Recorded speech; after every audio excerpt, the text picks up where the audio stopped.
Assalamualaikum warahmatullahi wabarakatuh. Selamat sore, salam sejahtera bagi kita semua. Perkenalkan, saya Rusman, mahasiswa ilmu komunikasi pada salah satu perguruan tinggi di Kota Jambi, yaitu Universitas Nurdin Hamzah Kota Jambi. Dalam konten ini saya akan membahas masalah dampak emosi imbas kuliah online atau daring akibat COVID-19. Itu materi yang akan saya paparkan. Kenapa saya memaparkan materi ini? Karena ini berimbas juga kepada saya sebagai mahasiswa. Karena COVID-19 ini menimbulkan pengaruh pada masyarakat, salah satunya hadirnya kebijakan kuliah secara online atau daring. Kemudian menjadi topik hangat dalam pendidikan di Indonesia karena menjadikan terbentuknya budaya baru di hampir semua lini dunia pendidikan yang ada di Indonesia. Penemuan awal itu COVID-19 itu terjadi di Cina. Itu yang penemuan yang terjadi itu awal-awal itu adalah munculnya pandemi COVID-19 ini menunjukkan adanya peningkatan emosi negatif, kecemasan, depresi, kemarahan, dan sensitivitas terhadap resiko sosial serta penurunan emosi positif dan kepuasan hidup setelah diumumkannya COVID-19 ini. Sesungguhnya budaya ini sangat mempengaruhi di lini pendidikan juga. Itu berpotensi sangat menegangkan bagi mahasiswa jika dipersepsi secara negatif, akan menimbulkan stres yang dapat mempengaruhi kinerja akademik siswa dan kepuasan hidup mereka secara keseluruhan. Yang akan saya bahas dalam hal ini ada 4 kriteria dosen yang melakukan pembelajaran secara daring. Kelompok dosen pertama adalah kelompok yang melakukan pembelajaran secara daring sebatas mengirim bahan ajar melalui media sosial yang populer seperti WhatsApp atau email. Sebagai akibatnya pengalaman kuliah yang sangat beragam hanya tergantikan oleh komunikasi melalui WA dan email. Itu dapatnya membuat mahasiswa merasa bosan dan sangat merasakan kehilangan suasana kuliah seperti yang mereka nikmati sebelumnya. Yang pertama. Yang kedua, kelompok ini melakukan kuliah melalui platform seperti Moodle, Edmodo, Google Classroom, Psikologi, dan platform lain yang sejenis.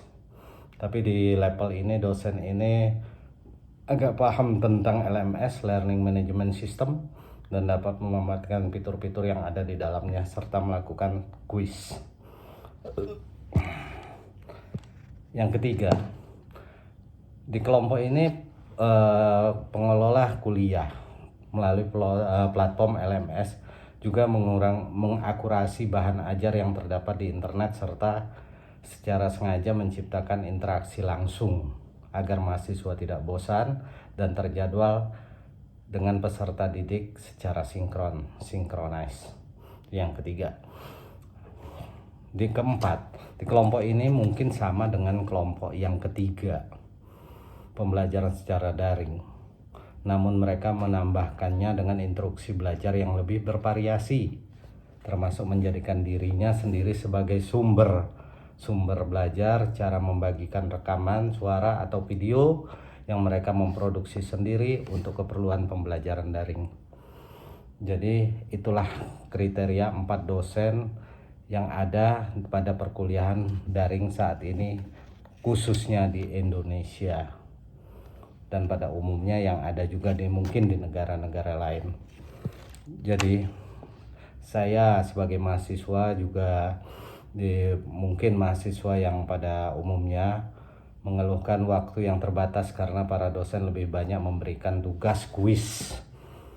Para dosen harus bekerja di rumah ternyata mengalami kesulitan juga karena di rumah pun banyak hal yang membuat mereka terdistraksi karena menumpuknya pekerjaan lain, hilangnya kebersamaan baik dosen, antara dosen dan mahasiswa, dan juga kami mahasiswa dengan teman-teman kami, dan menghabiskan waktu santai serta waktu bersama menjadi hal yang dikeluhkan mahasiswa.